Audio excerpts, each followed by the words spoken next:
அஸ்ஸலாமு அலைக்கும் இசாலி பாய். வலைக்கும் அஸ்ஸலாம் ரஹ்மத்துல்லாஹி வரகாத்துஹு. வாங்க ஜுபைர், நல்லா இருக்கீங்களா? அல்ஹம்துலில்லாஹ் நல்லா இருக்கேன் இசாலி பாய். என்ன பாய், என்ன பண்ணிக்கிட்டு இருக்கீங்க? இதுவா ஜுபைர், முதல் மனிதனாகிய ஆதம் நபியை மண்ணால் படைச்ச நல்லா சொல்கிறான்ல, அதனால மண்ணை பார்த்த உடனே திடீர்னு அந்த வசனம் எனக்கு ஞாபகத்துக்கு வந்துருச்சு. ஆமாம் சுஜாலி பாய், இதை பற்றி நானும் உங்கள்கிட்ட பேசணும்னு நினச்சிக்கிட்டே இருந்தேன். ஏன்னா இன்னைக்கு அறிவியல் ரீதியாக மண்ணால் மனிதன் படைக்கப்படலை, அது ஒரு பரிணாம வளர்ச்சின்னு சொல்கிறாங்க. இன்ஷால்லாம் வாங்க நம்ம உட்காந்துட்டே அது சம்பந்தமாக பேசுவோம். ஓகே வாங்க இன்ஷால்லாம் பேசலாம்.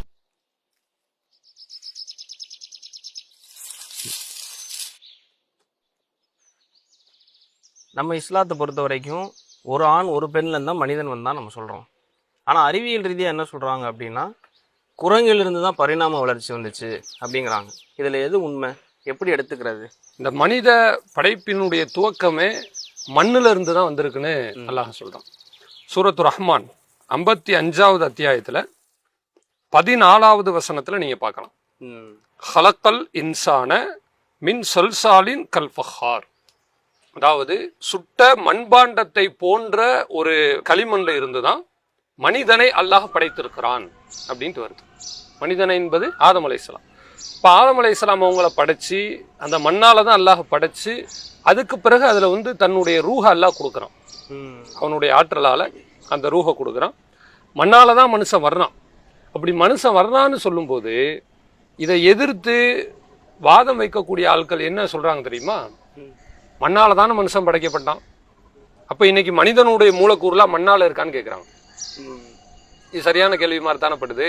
ஆமா ஆமா. இன்னைக்கு நம்முடைய உடல் எதுவுமே மண் மூலக்கூறால ஆனது அல்ல. இல்லை இல்லை, ரத்தத்தாலும் இறைச்சியாலும் எலும்புகளாலும் ஆனது தான். இப்படி இருக்கும்போது அப்புறம் எப்படி மண்ணாலன்றது சரியா வரும் அப்படின்னு நம்ம யோசிக்க தோணுது. இதுக்கு சயின்டிஃபிக்கலாக நம்ம தீர்வு காண்றதுக்கு முன்னால நம்ம மார்க்க ரீதியாகவே அந்த தீர்வை பார்த்துடலாம். இப்போ நம்ம சொன்னது 55ல் 14வது வசனம், சரிங்களா? அடுத்த வசனம் 15 நீங்க பாருங்க. வஹலக்கல் ஜான்ன மிம் மாரிஜிம் மின்னார், அல்லாஹ் சொல்றான் நெருப்பு பிளம்பால் ஜின்னை படைத்தான். நெருப்புல இருந்து. அப்ப ஜின்னினுடைய மூலக்கூறு எது? நெருப்பு. நெருப்பு. மனிதனுக்கு மண். மண். அப்போ நம்ம ஹதீஸ்ல எல்லாம் படிச்சிருக்கோம், ஜின்ன ரசுல்லா பார்த்தாங்கன்ட்டு வருது. இப்படி பல விஷயங்கள் உண்டு இல்லையா? இது எல்லாமே நெருப்பு ஜின்னுடைய மூலக்கூறுன்னு சொன்ன உடனே நெருப்பா அப்படியே கதகதன் எரியும்னு அர்த்தம் கிடையாது. சரி சரி சரி. மூலக்கூறு அது. ஆனா அதனுடைய உருவ அமைப்பு அல்லாஹ் என்ன செஞ்சிருவான்? வெளிச்சத்தின் மூலமாகவோ எப்படியோ அல்லாஹ் மாத்திடுவோம். அப்ப மூலக்கூறு தான் அதே ஒழிய அதனுடைய பரிணாமம் எல்லாம் அப்படி இருக்குன்னு ஏதாவது கட்டாயம் இருக்கா? கண்டிப்பா இல்லை, எதுவுமே இல்லை. ஆனா இந்த இடத்துல நீங்க பாத்தீங்க அப்படின்னா இன்னைக்கு உள்ள ஆய்வுப்படி இந்த பன்றியினுடைய இதயத்தை பார்க்குறோம், குரங்கனுடைய இதயத்தை பார்க்குறோம், இதெல்லாம் மனிதனோட ஒப்பிடுது அப்படிங்கிற மாதிரியே சொல்லி அந்த அறிவியலுக்கு அப்படி ஒப்பிடுறாங்களே, அதை நம்ம எப்படி புரிஞ்சுக்கிறது? கண்டிப்பா இது நீங்க கேட்கறது அறிவியல் ரீதியான ஒரு ஏற்றுக்கொள்ளக்கூடிய கருத்து தான். இது சில உறுப்புகள் ஒத்து போகுது அப்படிங்கிற காரணத்தினாலேயே எல்லாமே நம்ம ஒரே மாதிரி இருக்குன்னு சொல்ல முடியுமா? அப்படி வாய்ப்பு இல்லை. குரங்கு மாதிரி மனிதனுடைய உடல் அமைப்பு, உருவக அமைப்பு இருக்கின்ற காரணத்தினால குரங்குல இருந்தா மனுஷன் வந்தான் அப்படின்னு சொன்னா அது ஏற்றுக்கொள்ளக்கூடிய கருத்து அல்ல. பார்ப்பதற்கு ஒரே மாதிரி இருக்கு, அதனால அதே மாதிரி செய்வாங்கன்னு எல்லாரும் என்ன செய்ய முடியாது? சொல்ல முடியாது. குரங்கை விட இன்னைக்கு நீங்க பாத்தீங்கன்னா, அதாவது பல உயிரினங்கள் மனிதனுடைய செயலுக்கு தோதுவாகவே அப்படியே நடக்குது. உடல் உறுப்புகள் மட்டும் இல்லை, உடல் உறுப்புகளும் அப்படி இருக்கு, அதனுடைய நடவடிக்கையும் அப்படி இருக்கு. மனிதன் மாதிரியே. உதாரணத்துக்கு ஹனி பீஸ்ட் அப்படின்ட்டு ஒரு உயிரினம் இருக்கு. அது எவ்வளோ உயரம் இருக்குன்னா அதிகபட்சம் ஒரு அடி 2 அடி தான் இருக்கும். Honey Beast. அதை ஃபாரின்ல ஒரு சின்ன ஆய்வுக்காக உட்படுத்துறாங்க. இந்த இடம் மாதிரி சுற்றி இருக்கக்கூடிய ஒரு காம்பவுண்ட் எடுக்கப்பட்ட ஒரு இடம், இதுக்குள்ள அதை போட்டு அடைச்சிடுறாங்க. கதவை திறந்தாதான் வெளியில போக முடியும். ஆனா அடைச்சு வச்சு இது எப்படி வெளியே வருதுன்னு பார்ப்போம் அப்படின்னு பார்த்தா அது வெளியே வந்துடுது. எப்படி வெளியே வந்துச்சுன்னு தெரியுமா? இல்லை. எதுனாலண்டா ஒரு கட்டையை எடுத்து செபத்துக்கிட்ட போட்டு அந்த கட்டையில ஸ்லோப்பா அப்படி ஏறி வெளியே கூச்சிருக்கு. இந்த மாதிரியான நுட்பம் எல்லாம் யாருக்கு தான் தெரியும்? மனிதனுக்கு. அப்போ இது நடக்குதுன்ட்டு இதை மனிதன் கம்பேரிட்டிவா நம்ம வைக்க முடியுமா? முடியாது. இப்போ அதே மாதிரி தான் இன்னைக்கு குரங்குன்னு சொல்றதுக்கு ஏற்றுக்கொள்ளக்கூடிய அல்லது மறுக்க முடியாத ஒரு அறிவியல் காரணங்கள் எதுவும் வைக்கப்படலை. சுருக்கமாக சொன்னா அதுதான். அவங்க என்ன பண்றாங்க, தோற்றங்கள் ஒரே மாதிரி இருக்குன்றாங்க, ஆக்டிவிட்டி ஒரே மாதிரி இருக்குன்றாங்க. இதுதான் இதுல ஒரே ஒரு ஏற்க தகுந்த விஷயம் என்னன்னு கேட்டா, அவங்க சொல்றதுல ஓரளவுக்கு நம்புற மாதிரியான விஷயம், பரிணாம வளர்ச்சியில மனிதன் வந்து என்ன செஞ்சுட்டான், குரங்குல இருந்து வந்துட்டான், மாறிட்டான். குரங்கு எப்படி இருக்கு, நின்ற நிலையிலே எல்லா நேரமும் இருக்கா அல்லது இப்படி குனிஞ்ச நிலையில இருக்கா? குனிஞ்சு காலாலையும் போகும் கையாலையும் போகும். அதாவது தன்னுடைய முன்னங்கைகள் பின்னங்கால் ரெண்டையும் வச்சுதான் அது வந்து என்ன செய்யும், மரங்கள்லயோ மலையிலே ஏறும். அப்படி போகும்போது இதுல இருந்து மனுஷன் எப்படி வந்தான் அப்படின்னு கேட்டா, அதுக்கு அவங்க வந்து ஒரு இது சொல்றாங்க, மனிதன் ஆரம்பத்துல இப்படித்தான் இருந்தான், தரையோட தரையாதான் இருந்தான், பிறகு லேசா எழுந்திருச்சான், அவனுடைய முதுகு வந்து கூன் விழுந்த நிலையில தான் இருந்துச்சு, பிறகு எழுந்திருச்சான், நிமிர்ந்தான், அதுக்கப்புறம் செயல்லாம் செஞ்சான், அதுக்கப்புறம் எப்படி வளர்ந்தான், குரங்குல இருந்து வளரணும்ல, அதுக்கு அவங்க என்ன பண்றாங்க, இந்த மாதிரி மரத்துல இருந்து பழத்தை கைவிட்டு இப்படி பறிச்சான், அதுக்கப்புறம் அவனுடைய வளர்ச்சி வந்துச்சு அப்படிங்கிறாங்க. இதுக்கு பேர் தான் பரிணாம வளர்ச்சி அப்படின்னு சொல்லப்படுது. இப்ப நம்ம என்ன கேட்கிறோம், பரிணாம வளர்ச்சி இப்படி வருதுன்னு சொன்னா இது கடைசி வரை வந்துகிட்டே இருக்கணுமா இல்ல ஒரு இடத்துல வந்து நின்றணுமா? வளர்ச்சிங்கிறது வந்துகிட்டே இருக்கிறது தானே. கரெக்ட். இன்னைக்கு ஏன் குரங்குல இருந்து மனுஷன் வர மாட்டான்? அதானே விஷயம். புரியுதா உங்களுக்கு? புரியுது. அதாவது அறிவியலாளர்கள் அவங்க ஒரு தியரியை வச்சுதான் அவங்க நம்புறாங்களே ஒழிய அவங்க பிராக்டிக்கலா பார்த்தது கிடையாது, அல்லது இதுக்கு வந்து பிராக்டிக்கலா இருக்கிற ஒரு எவிடன்ஸ் இல்ல. அவங்க சொல்றாங்க, காலங்காலமா படிப்புல வருது. அதான் நம்ம கேட்கிறோம், இன்னைக்கு ஏன் குரங்குல இருந்து மனுஷன் வரல? இது ஒரு வேலிபிளான கொஸ்டின். அப்போ இதையும் நம்ம பார்த்துட்டு குர்ஆன் அடிப்படையில நம்ம பார்க்கிறோம், பிளஸ் குர்ஆனினுடைய வசனத்தை அறிவியலோடு ஒப்பு நோக்கி பார்க்கிறோம். அல்லாஹ் சொன்னா சுட்ட களிமண் மாதிரியான ஒரு பொருள்ல இருந்து படைச்சன்னு சொல்றான்ல, ஒரு அறிவியலாளர் என்ன செய்யறார், ஆய்வு செய்யறார்.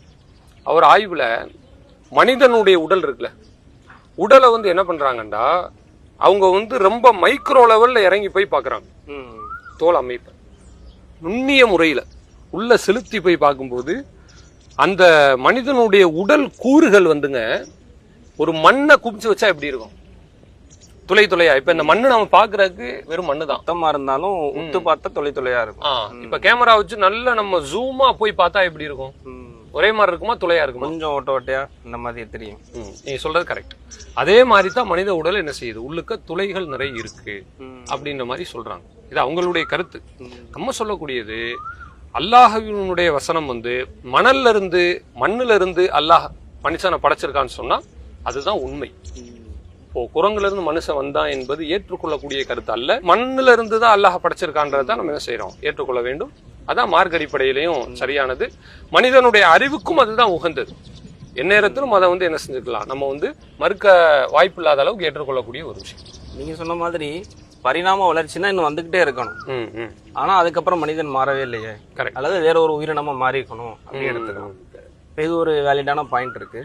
இப்ப இந்த நேரத்தில் இன்னொரு கேள்வி என்ன வருது அப்படின்னா, அப்ப நீங்க சொன்ன மாதிரி ஒரு ஆண் ஒரு பெண்ல இருந்தா அல்லாஹ் நம்ம எல்லாம் உருவாக்கி இருக்கிறான் அப்படின்னா, அப்ப அவங்க எப்படி முதல்ல பூமிக்கு வந்திருப்பாங்க? இப்ப அது சார்ந்து இஸ்லாம் என்ன சொல்லுது? அது நம்பிக்கையின் அடிப்படையில நமக்கு என்ன பதில் சொல்லலாம்? இப்ப நீங்க கேக்குறீங்கல்ல, இது ஒரு முக்கியமான விஷயம். இது வந்து மனித படைப்பினுடைய இரண்டாவது கட்டம். முதல் கட்டம் படைப்பு. அந்த படைப்பு வந்து சர்வைவ் ஆகணும்ல, அது வந்து சுட்டி திரிந்து உயிரோட்டத்துக்காக அது என்ன செய்யுது, வெளியே போகணும். அப்படி போறதை பொறுத்த வரைக்கும் அவங்க வந்து தானா முடிவெடுத்து பூமிக்கு வரல. அவங்க எங்குதான் இருந்தாங்க, வானுலகத்துல அல்லாஹ்வால இருக்க வைக்கப்பட்டிருந்தாங்க. இப்ப என்ன நடக்குதுண்டா, ஆதம் அலைஹிஸ்ஸலாம்ங்கிற ஒரு மனிதனை அல்லாஹ் மண்ணால படைச்சி அவங்களுடைய துணையா ஹவ்வா அம்மையார் அவங்கள படைச்சிட்டான். படைச்சு வாழ்ந்துக்கிட்டு தான் இருக்காங்க. வாழ்ந்துட்டு இருக்கும்போது அவர்களுக்கு வரக்கூடிய சோதனையை பாருங்க. இன்னைக்கு நாம இருக்கோம்ல, இன்னைக்கு நவீன உலகத்துல எவ்வளவோ நமக்கு சோதனைகள் வருது, குழப்பங்கள் வருது. மார்க்கத்தை பின்பற்றுறதுல இருந்து ஒரு பொடுபோக்கா வெளியே போற மாதிரி எல்லாம் நமக்கு சிந்தனைகள் வருதுல. இதுக்கெல்லாம் காரணம் யார் தான்? ஷைத்தான். இந்த ஷைத்தான் இன்னைக்கு இவனுடைய வேலையை ஆரம்பிக்கல. முதல் மனிதராகி ஆதம் நபி காலகட்டத்திலேயே அங்கேயே ஆரம்பிச்சிட்டான். அவங்க ரெண்டு பேரும் அல்லாஹ்வினுடைய பேச்சுப்படி நடந்துட்டு இருக்காங்க. இருக்கும்போது இவன் என்ன பண்றான், அவங்களுக்கு போய் ஆசை வார்த்தை காட்டுறான். அல்லாஹ்வினுடைய முதலாவது கட்டளையே நீங்க இந்த மரத்தை நெருங்காதீங்க, ஒரு குறிப்பிட்ட மரத்தை நெருங்காதீங்க அப்படின்னு என்ன செய்யறான் அல்லாஹ் சொல்றான். ஆனா ஷைத்தான் வந்து என்ன பண்றான், நீங்க நெருங்குங்க, அது உங்களுக்கு நல்லது, ஆசை வார்த்தை தான். இதுல இருந்து நான் என்ன சொல்ல வர்றேன்னா உங்களுக்கு, அதுக்கப்புறம் என்ன நடந்துச்சுன்னு பின்னாடி பார்ப்போம். மனிதன் இன்னைக்கு அதிகமான சிக்கல்ல உழண்டு கொண்டிருக்கிறான் இல்லையா, இதுக்கு என்ன காரணம் நீங்க நினைக்கிறீங்க? அவனுடைய உலகத்து மேல உள்ள ஆசை. கரெக்டா சொன்னீங்க. ஆசைதான். ஆசை இருக்கலாம். உணவின் மீது ஆசை இருந்தாதான் சாப்பிட முடியும், உடையின் மீது ஆசை இருந்தாதான் உடுத்த பிடிக்கும். புரியுதுங்களா? அந்த ஆசை வந்து அளவு கடந்து போச்சுண்டா, அதுவே ஒரு பேராசை ஆயிடுச்சுன்னா நஷ்டமாயிரும்.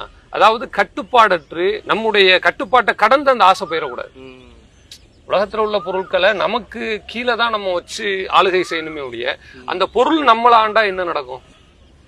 மொபைல் வந்து எனக்கு வேணும், என்னுடைய தேவைக்கு தான் மொபைலே ஒழிய, மொபைல் தேவைக்கு நான் போனேன்னு வச்சுக்கோங்க, இந்த மொபைல் இன்னைக்கு வரும், நாளைக்கு வேற மொபைல் வந்தா அதை வாங்கணும்னு தோண்டும். ரைட்.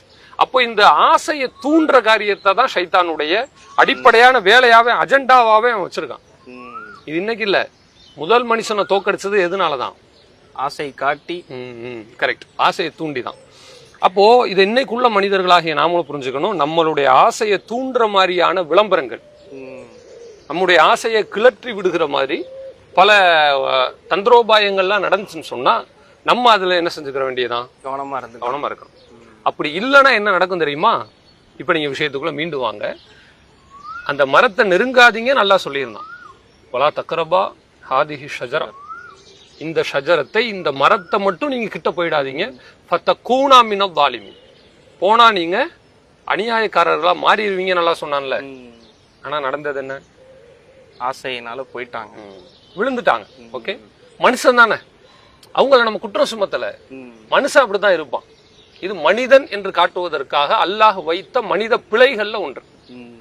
போயிட்டாங்க, மரத்தை நெருங்கிட்டாங்க, அவர்களுடைய பிறப்பிடங்கள் தெரிகிற அளவுக்கு அவர்களுக்கு அல்லாஹ் ஒரு வெட்க உணர்வையும் கூச்ச உணர்வையும் அல்லாஹ் கொடுத்த பிறகு அவர்கள் இலை தலைகளை எடுத்து மறைத்துக் கொள்வதற்கு முற்படுறாங்க. அடுத்த கட்ட நகர்வுகள் போகுது. இப்படி அல்லாஹ் என்ன செஞ்சுட்டான், இவங்க வந்து ஷைத்தானுடைய பேச்சுக்கு பலியாயிட்டாங்க. புரியுதா? மனிதன்கிற அந்த அடிப்படை வெளிப்பட்டுருச்சு. மனிதன் என்றால் குர்ஆன்லே வரக்கூடியவன், குலிக்கல் இன்சானும் தாயிஃபா, பலகீனமானவன்னா உடல் பலகீனமானவன் கிடையாதுல. இல்ல இல்ல, பலகீனமானவன்ற மீன்ஸ் அதுல சொல்லப்படுறது என்னன்னா குணநலன்கள் ரீதியாக, செயல் ரீதியாக பலகீனமானவன், சுத்தமானவன் கிடையாது. அசுத்தமானவன் சொல்ல முடியாது, குறைகளுக்கு உட்பட்டவன் தான். சரியா? அப்படி இருந்த பிறகுதான் அல்லாஹ் என்ன சொல்றான், இவர்களை வந்து இங்க இருக்கிறத விட, வானுலகத்துல இருக்கிறத விட இவங்களை பூமிக்கே நம்ம வந்து அனுப்பிடலாம். அல்லாஹ் சொல்றான் இஹ்பித்து மின்ஹா, இதுல இருந்து நீங்க என்ன பண்ணுங்க, பூமியை நோக்கி போங்க. அங்க வந்து உங்கள்ல இருந்து தான் எதிரி இருப்பாங்க. போறது எத்தனை பேர் போறாங்க? 2 பேர். ஒரு கூட்டமே போற மாதிரி இருக்கு பாருங்க.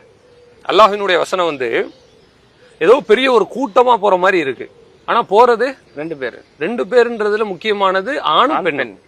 அல்லாஹ் அதுதான் சொல்றான். அதாவது நீங்க எதிரி உங்களுக்கு உங்கள்ல இருந்து தான் இருக்காங்க. அப்படின்னா என்ன அர்த்தம்? நீங்க போங்க, அங்கிருந்து பல்கி பெருகி அவங்க வருவாங்க அப்படிங்கிற அதனுடைய கருத்து. அப்போ அவங்க அங்கிருந்து ஏன் இங்க வந்தாங்கன்னு நீங்க கேட்டீங்கல்ல, அதுக்கு இவ்வளவு பெரிய காரணகாரியங்கள். தவறு செய்தால் மனிதன் வந்து என்ன செய்யப்படுவானா, அவனுடைய சௌகரியத்திலிருந்து கீழே இறங்கிதான் ஆகணும், இறக்கப்பட்டுருவான். இது ஆரம் நபிக்கு மட்டும் இல்ல, ஹவ்வா அலைஹிஸ்ஸலாத்துக்கு மட்டும் இல்ல, இன்னைக்கு வாழக்கூடிய எல்லாருக்குமே பொருந்தும். அதாவது மார்க்க ரீதியா நீங்க ஒரு தப்பு செஞ்சுட்டீங்கன்னா பிராய்ச்சித்தம் என்னன்றது பின்னாடி இருக்கு. ஆனா அந்த தப்பு செஞ்சுட்டு அடுத்த அடி எந்த இடத்துலதான் வந்து நிப்போம்? நமக்கு இருக்கக்கூடிய சௌகரியமான இடத்தை விட்டு கீழே இறங்கிடுவோம். அப்போ மனிதர்களாகிய நாம அப்படி பண்ணக்கூடாது. சரியா? நீங்க சொன்ன மாதிரி இந்த ஆசை வார்த்தையினாலதான் இன்னைக்கு உலகத்துல பெரும்பான்மையான முஸ்லிம்கள் வந்து அவங்க அந்த இபாதத்தை கூட சரியா செய்ய முடியல. அவங்களுடைய வழிகேட நோக்கி அவங்க, ஏன்னா இன்னைக்கு முஸ்லீமா இருக்கிறவங்க நாளை காஃபிரா மாறிடுவாங்க, அந்த ஹதீஸை பாக்குறோம். இப்போ அந்த அடிப்படையில தான் நிறைய பேர் என்ன செய்யறாங்க அப்படின்னா, நல்ல இபாதத்தா இருக்கிறாங்க, அடுத்தவங்களை பார்த்து ஒப்பிட ஆரம்பிச்சிடுறாங்க. இப்படி அவங்களுக்கு ஒண்ணு வழங்கப்பட்டிருக்கும், அதை பார்த்த பேராவல், எனக்கு இது இல்லையே, ஒரு நிராசை வந்துடுது. அந்த நிராசையினால் என்ன ஆயிடுறாங்கன்னா வழிகடை நோக்கி போயிடுறாங்க. இப்படி ஒரு விஷயம் இருக்கத்தான் செய்யுது. இடத்துல இருக்கு.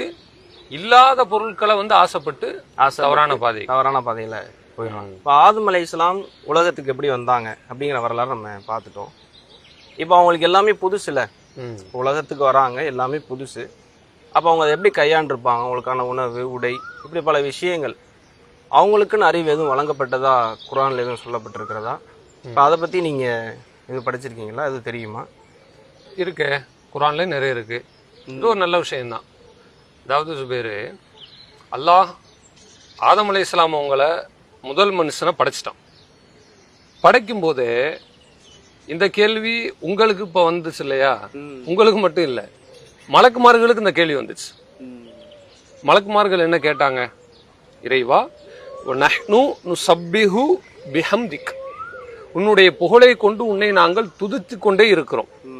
வனு கத்திசுலக், உன்னை வந்து நாங்க தூய்மைப்படுத்திக்கிட்டே இருக்கிறோம். எந்நேரமும் அல்லாஹினுடைய வழிபாடு தான், எந்நேரமும் அல்லாஹினுடைய ஒரு வணக்கங்கள் தான். இப்படி இருக்கிற எங்களை நீ வைத்துக்கொண்டு எதுக்காக மனிதனை படைக்கிறாய்? ஏன் மனுஷனை படைக்கிறான்னு கேட்கறாங்க தெரியுமா? ரீசன் பின்னாடி இருக்கு. அதாவது அவன் வந்து உலகத்துல போய் நல்லவனா இருக்க மாட்டான். எங்களை மாதிரி இறைவனுடைய வழிபாடு என்கிற அந்த வட்டத்துக்குள்ள அவன் வந்து என்ன செய்ய மாட்டான், இருக்க மாட்டான். அவன் எஸ்பிகுத்திமா, ரத்தத்தை ஓட்டுவான், பூமியில குழப்பத்தை விளைவிப்பான். இப்படியாப்பட்ட ஆளை நாங்க இருக்கும்போது ஏன் நீ படைக்கணும்? இதான் கேள்வி மாணவர்கள் கேட்கறாங்க. இப்ப இதுக்கு கேள்வி நியாயமான கேள்வி தானே? இந்த கேள்விக்கு பதில் சொல்லணும் இல்லையா?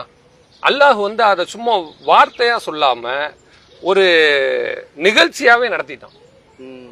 அந்த நிகழ்ச்சியை நமக்கு புரியுற மாதிரி சொல்றதா இருந்தா, அதை கரெக்டா பாயிண்ட் பண்ணி சொல்றதா இருந்தா, அறிவு போட்டி.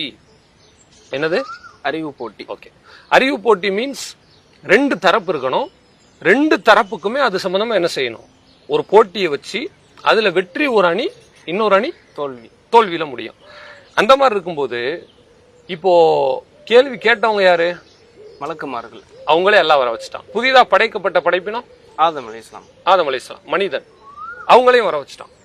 இப்போ அல்லாஹ் ரப்புல் ஆலமீன் மலக்குமார்களுக்கு ஏதாவது ஒரு விஷயத்தை குறித்து ஒரு கேள்வி கேட்டா அவங்க அல்லாஹ் சொன்னதை சொல்லுவாங்க, அதை மீறி சொல்ல மாட்டாங்க. ஏன்? அவங்களுக்கு தெரியாது. ஆனா ஆதம் அலைஹிஸ்ஸலாம் அவங்களுக்கு அல்லாஹ் சொல்லி காட்டுறான் பாருங்க. அவங்களுக்கு வந்துங்க காட்டக்கூடிய எல்லா பொருட்களின் பேரையும் அவங்க சொல்றாங்க.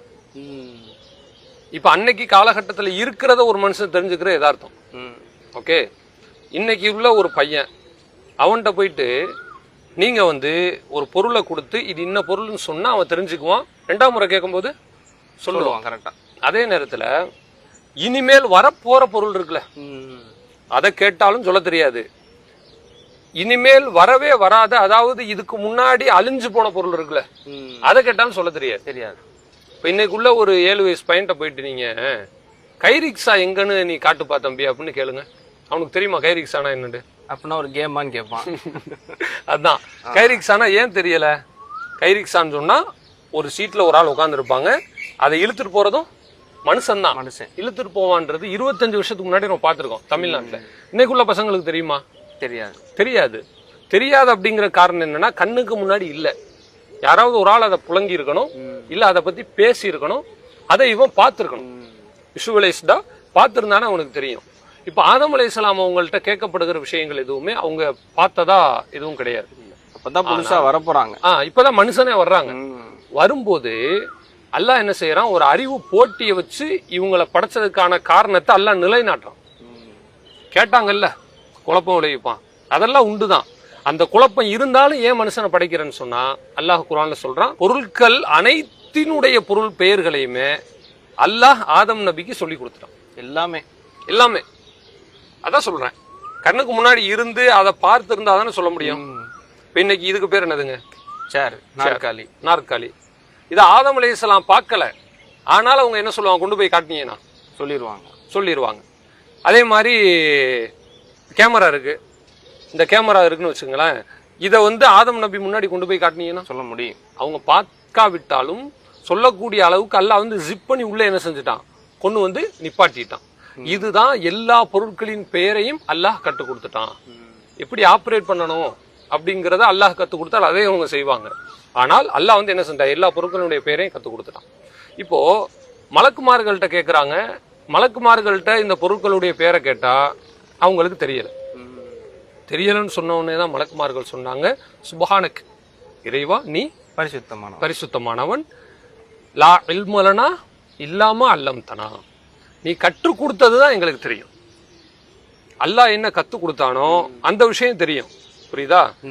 மனிதன் குழப்பம் விளைவிப்பான்னு இவங்க கேள்வி கேட்டாங்கல்ல, இவங்களுடைய சுய அறிவா அல்லாஹ் கற்றுக் கொடுத்ததா? அல்லாஹ் கற்றுக் கொடுத்தது. கரெக்ட். மனிதன் ரத்தத்தை ஓட்டுவான்னு கேட்டாங்கல்ல, சுய அறிவா அல்லாஹ் கற்றுக் கொடுத்ததா? அல்லாஹ் கற்றுக் கொடுத்ததுதான். கரெக்ட். இவ்வளவுதான் தெரியும். ஆனால் ஆதம் அலைஹிஸ்ஸலாத்துக்கும் அல்லாஹ் தான் கற்றுக் கொடுத்தான். இவங்களோட அதிகமா கற்றுக் கொடுத்தான். எல்லா பொருட்களினுடைய பெயரையும் கற்றுக் கொடுத்துட்டான்ல. அந்த ஒரு அறிவினுடைய போட்டியில ஆதம் அலைஹிஸ்ஸலாம் வெற்றி பெறாங்க. அந்த ஆதம் நபிட்ட இருந்து வந்த அந்த அறிவு சிதறல் தான் இன்னைக்கு வந்து இவ்வளவு பெரிய அறிவியல் வளர்ச்சியா வந்து நிக்குது.